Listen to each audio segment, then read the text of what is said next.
আসসালামু আলাইকুম friends, welcome to my channel Sharmin kitchen. আজকে আমি শেয়ার করছি ডাবের পুডিং। প্রাণ জুড়ানো একটা রেসিপি ডাবের পুডিং।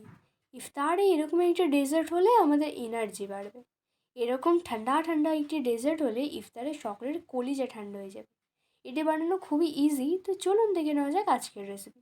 প্রথমে একটি ডাব কেটে নিয়ে মুখটা ছুরি দিয়ে ছিদ্র করে নিচ্ছি। তারপর ডাবের জলটা একটি ছাঁকনি দিয়ে ছেঁকে নিচ্ছি। তারপর ডাবের শাঁস নিয়ে এইভাবে সরু করে কেটে নিয়েছি। এখন ডাবের জলের মধ্যে 2 টেবিল স্পুন চিনি দিচ্ছি। আপনারা যেমন মিষ্টি খেতে পছন্দ করেন দেবেন। ডাবের জলটা মিষ্টি হলে বেশি চিনি দেওয়ার দরকার নেই। আর দিচ্ছি 1 table spoon agar agar powder. এই আগার আগার পাউডার ডেজার্টটা জমাট বাঁধতে সাহায্য করে। চিনি ও আগার আগার পাউডার দিয়ে চামচ দিয়ে মিশিয়ে নিয়ে গ্যাসে বসিয়ে দেবো। কিছুক্ষণ জাল দিয়ে নিলেই হয়ে যায়। যখন মিশ্রণটা ফুটতে শুরু করে সেই পর্যায়ে নামিয়ে নেব। বেশি জাল দেওয়ার বা ফোটানোর দরকার নেই। এখন আমি এরকম একটি বোল নিয়েছি পুডিং জমানোর জন্য।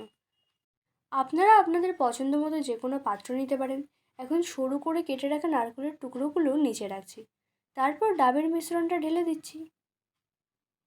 এখন চামচ দিয়ে একটু মিশিয়ে দিলাম। এই পর্যায়ে আমি 30 মিনিট নর্মাল ফ্রিজে রেখে দেবো, এতে করে পুডিংটা জমাট বেঁধে যাবে আর ঠান্ডাও হবে। ঠান্ডা ঠান্ডা পুডিং খেতে বেশ মজাই লাগে।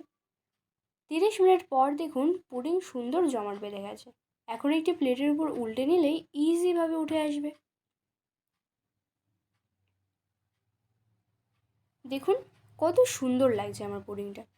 খুবই সহজে ডাবের পুডিং বানিয়ে ফেলতে পারবেন আপনারাও।